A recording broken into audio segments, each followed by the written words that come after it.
In this lecture, we're going to discuss community-acquired pneumonia. Community-acquired pneumonia is defined as pneumonia occurring outside of the setting of hospitalization, or a pneumonia occurring within 48 hours of hospital admission. In that situation, less than 48 hours is not enough time for the pneumonia to have been picked up in the hospital.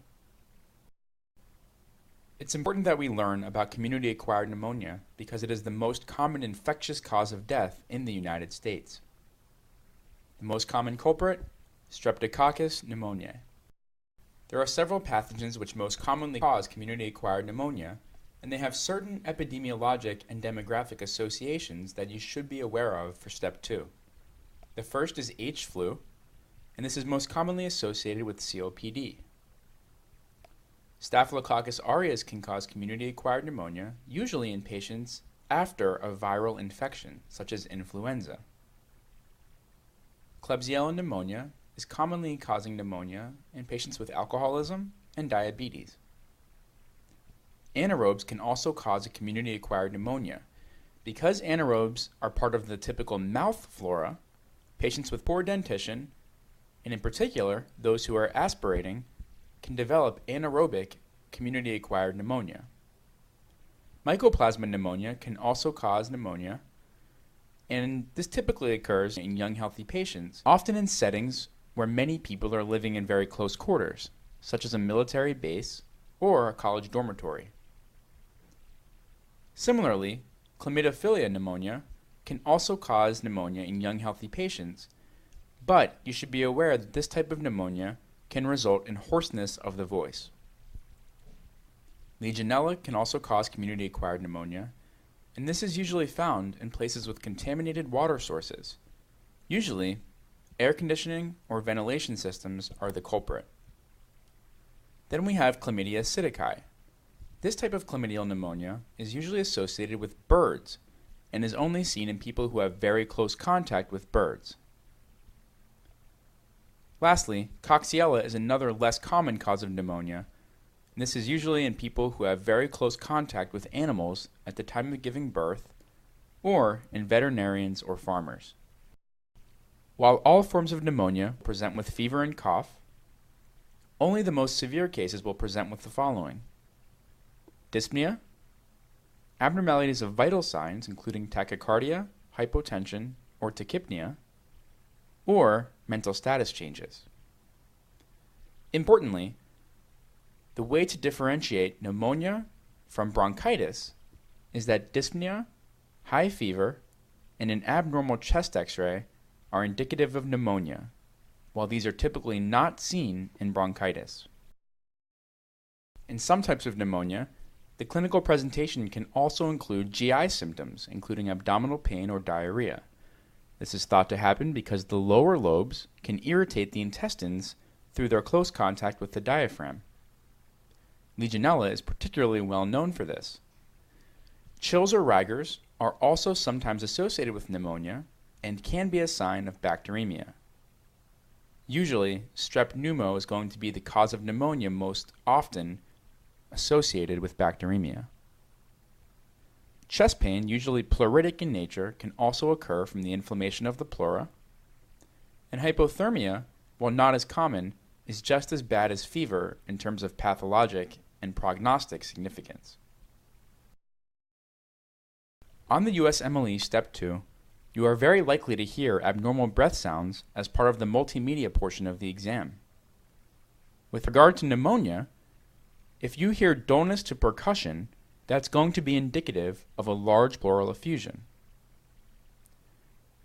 If the patient has a consolidation in their lung, such as a lobar pneumonia, there are two different ways you can tell this on physical exam.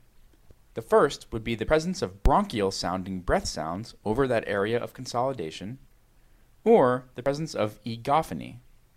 Either one of these is indicative of airspace consolidation.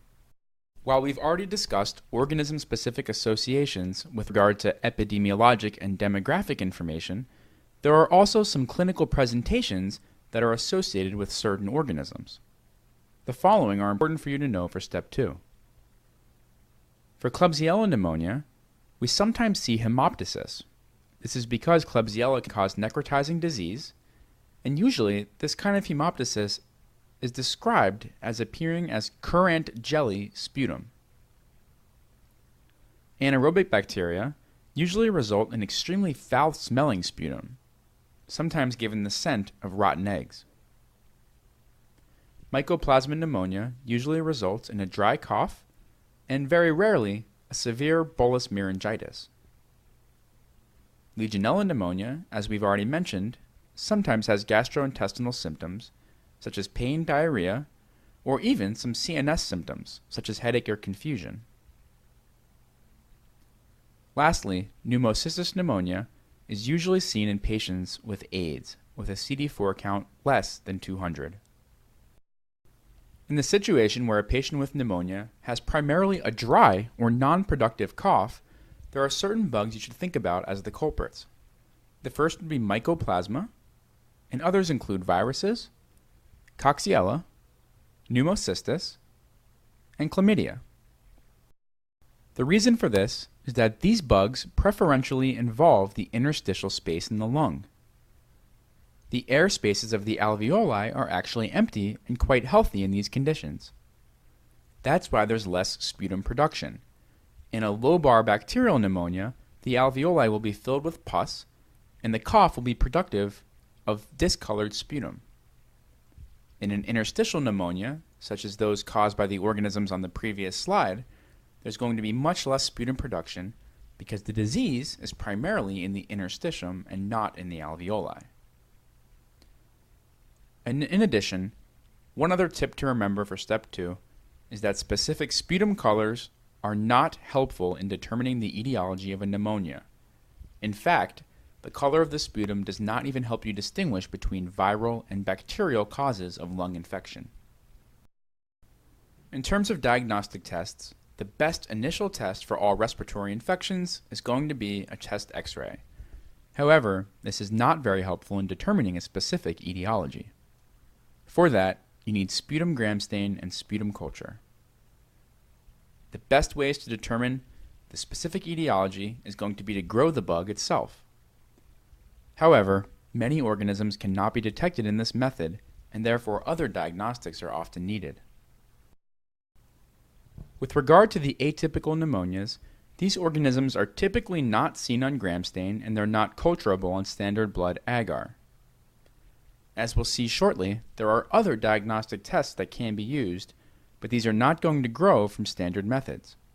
Mycoplasma, chlamydia, Legionella, Coxiella, and viruses all fall into this category. Importantly, while we can't grow them out on standard blood agar, all of these bugs result in 30 to 50% of cases of community-acquired pneumonia. Here's an image of a right middle lobe infiltrate consistent with bacterial pneumonia. As you can see, the minor fissure is shown as separating the middle and upper lobes of the right lung. In addition, one other clue to tell whether a pneumonia is in the right middle lobe is that dense infiltrates in this area will obscure the right heart border. Because the right middle lobe and the heart sit anteriorly in the chest, any infiltrate in the right middle lobe is going to obscure that right heart border on the chest X-ray. While the chest X-ray we just looked at is consistent with a focal, lobar bacterial pneumonia, sometimes the chest X-ray will be much less focal and will actually have bilateral interstitial infiltrates. This is usually seen in Mycoplasma, viruses, Coxiella, pneumocystis, chlamydia. These patients, as we've already said, are diagnosed with atypical pneumonias and usually have a non-productive cough, and their X-rays can actually lag behind the clinical findings. Remember, especially with these atypical pneumonias, the first chest X-ray can be falsely negative in 10 to 20% of patients. So if the patient does not improve with your empiric antibiotic choices, you may want to pursue a second chest X-ray. Here is an example of interstitial infiltrates in the bilateral lungs, which are leaving the air spaces spared. This X-ray might be consistent with any of the atypical pneumonias, including PCP, Mycoplasma, viral, or chlamydia. In community-acquired pneumonia, blood cultures are typically negative, but can be positive in about 5 to 15% of cases. This is particularly common with strep pneumo. With regard to sputum cultures, you should remember that a sputum gram stain is considered adequate if you have greater than 25 white blood cells per high-power field and less than 10 epithelial cells. If these numbers are not met, in other words, if there are greater than 10 epithelial cells and less than 25 whites, you're likely dealing with a sample that is mostly saliva and not really indicative of what's going on in the lung. Sometimes, if a diagnosis remains elusive, further chest imaging can be obtained with a chest CT or a chest MRI. These do show greater definition of abnormalities, but they still do not determine a specific microbiologic etiology. One tip to follow for step 2 is that in infectious diseases, a radiologic test is hardly ever the most accurate test. Sometimes, patients will have severe disease and will not respond to your initial treatment, or the etiology remains unclear. In this situation, one thing to think about is the evidence of a large pleural effusion. If you see an effusion on the chest x-ray and the patient is thought to have pneumonia clinically, you must perform thoracentesis. Any new large effusion seen on a chest x-ray should be analyzed. An infected pleural fluid is also known as an empyema. Empyema basically acts like an abscess and therefore only improves if you drain it with a chest tube. On your screen, you can see how thoracentesis is performed. It involves the insertion of a needle into the pleural space and removal of the fluid, and eventually insertion of a chest tube for continued drainage. With regard to the etiology of pleural effusions, we typically divide this into two categories, transudative and exudative. A transudative pleural effusion is secondary to either an increase in the pulmonary capillary wedge pressure or a decrease in the intravascular oncotic pressure. The bottom line is that in a transudative effusion, the capillaries themselves are working just fine. The issue is that the balance of Starling forces, that is, hydrostatic pressure and oncotic pressure, favors the exiting of fluid out of the vessels into the interstitial space and eventually into the pleural space. In the situation of an exudative effusion, there's actually damage to the vessel walls and there's increased vascular permeability in those pulmonary capillaries. They simply become very leaky and start to leak their contents into the pleural space. Empyema is defined as infected pleural fluid, and there are certain criteria that you must use to diagnose whether pleural fluid is in fact an empyema. These include a fluid LDH greater than 60% of the serum value of LDH, or a fluid total protein greater than 50% of the serum total protein. Other criteria include a pH less than 7.2, a positive gram stain, a positive culture, or frank pus in the fluid.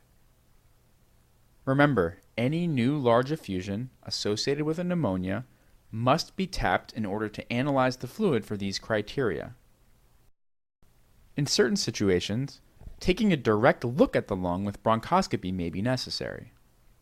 This is only needed if the sputum stain and culture and the blood cultures do not yield a particular organism and the patient's condition is worsening despite empiric antibiotic therapy. One exception would be pneumocystis pneumonia, which is extremely difficult to grow without actually performing a bronchoscopy. In addition to the diagnostics already mentioned, there are certain diagnostic tests that are very specific and can be used for certain types of bacteria. For strep pneumo, you can test for the antigen in the patient's urine. Other tests include, for mycoplasma, the evidence of mycoplasma PCR in the serum, cold agglutinins in the serum, serologies or antibodies against mycoplasma, or you can grow mycoplasma on certain special culture media. For chlamydia pneumonias as well as Coxiella, you can simply use serologic titers, which, if rising from a previous baseline, are indicative of a current infection. For Legionella, there's also a urine antigen similar to that for strep pneumo, or you can culture Legionella on a charcoal yeast extract. Lastly, for PCP pneumonia, you have to do bronchoalveolar lavage, or BAL, to get a good enough sample to tell if a patient has PCP. Moving on to management of community-acquired pneumonia, there are several important points to remember for step 2. The first is that it is rare to have a specific organism identified at the time that treatment is initiated. However, if you do develop a certain organism on gram stain, you can then begin to narrow your antibiotics toward that particular organism. Overall, the most important step in determining management is to determine the severity of the disease. This is going to tell you in which location to treat the patient, either in the hospital or as an outpatient. In addition to telling you where to treat the patient, the severity of disease also drives the initial therapy. Also, remember that mycoplasma and chlamydia are rarely confirmed because they're usually just treated empirically. They get better with first-line community-acquired pneumonia antibiotics. If a patient is deemed to be eligible for outpatient management, the following algorithm is helpful. If the patient is previously healthy and has had no antibiotics in the past 3 months and symptoms are quite mild, you can use either a macrolide, like azithromycin or clarithromycin, or doxycycline. If the patient has medical comorbidities or has used antibiotics in the past 3 months, you're better off going with a respiratory fluoroquinolone, such as levofloxacin or moxifloxacin. If the patient is admitted to the hospital, intravenous antibiotics should be given. This can be a respiratory fluoroquinolone like levofloxacin or moxifloxacin, or more commonly, ceftriaxone and azithromycin, both given intravenously. Another tip for step 2 is that almost all infectious diseases are initially treated empirically, that is, without a specific etiology. Once you have a certain bug, you can narrow your antibiotics to that particular organism. With regard to the decision of whether to admit a patient to the hospital or to treat as an outpatient, there are several tools we can use. 80% of patients are actually treated as outpatients with oral antibiotics, and they do just fine. However, patients with severe disease need to be hospitalized. This is defined as a combination of hypotension, systolic less than 90, a respiratory rate greater than 30, a PaO2 of less than 60 millimeters of mercury, or a pH in the arterial blood of less than 7.35, an elevated BUN greater than 30, or sodium less than 130, glucose greater than 250, a pulse of greater than 125 per minute, any mental status changes such as confusion, or a temperature greater than 104 degrees Fahrenheit. Also, if the patient is greater than 65 or has comorbidities such as cancer, COPD, CHF, renal failure, or liver disease.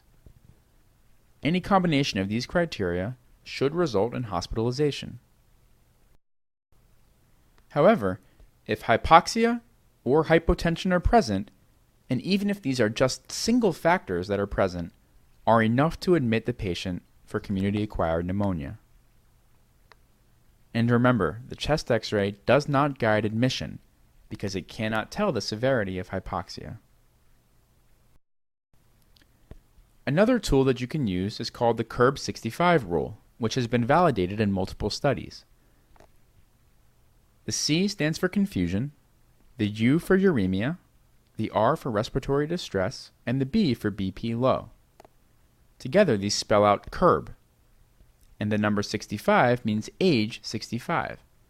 So if the patient has any one of those 4 criteria or has an age 65 or greater, they should be admitted for management of community-acquired pneumonia. Let's pause now for a practice question. We have a 65-year-old woman hospitalized with community-acquired pneumonia. Sputum gram stain shows gram-positive diplococci, but the sputum culture does not grow. Chest X-ray has a low ball infiltrate and a large effusion. She's placed on ceftriaxone and azithromycin, and thoracentesis is performed. which has a markedly elevated LDH and a protein level with 17,000 white blood cells. The blood cultures grow Streptococcus pneumoniae with a MIC to penicillin less than 0.1. Oxygen saturation is 96% on room air, and the blood pressure is 110/70, temperature 102, and a pulse of 112. What is the next step in management? The answer choices include repeated thoracentesis, placement of a chest tube for suction, adding ampicillin to treatment, placing the patient in the ICU, or consulting pulmonary. The correct answer is B, placement of a chest tube for suction. This patient has an infected pleural effusion or empyema. This will respond only to drainage by a chest tube or thoracostomy. Remember, a large effusion acts like an abscess and is hard to sterilize. Repeated thoracentesis is wrong. Remember, each side of the chest can accommodate about 2 to 3 liters of fluid.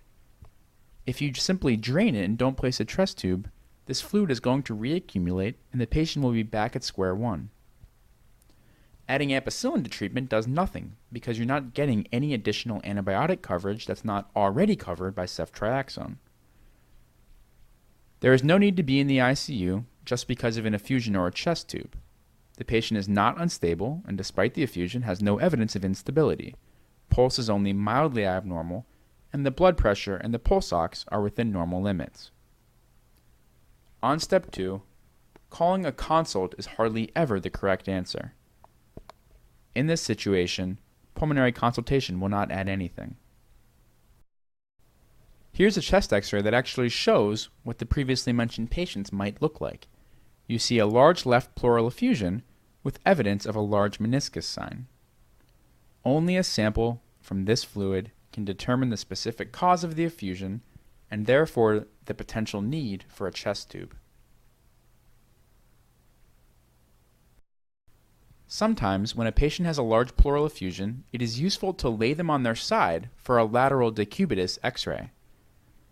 If the effusion is mobile, it's going to layer out and you'll see it falling sideways along the patient's side as seen in this picture. However, if the effusion is not mobile and is stuck together or loculated, you may not see the effusion layer out when you lay the patient on their side. In that situation, you might be more concerned that the patient has developed loculations and infected pleural fluid. Some patients with empyema will actually develop air in the pleural space in addition to fluid. We call this a hydropneumothorax.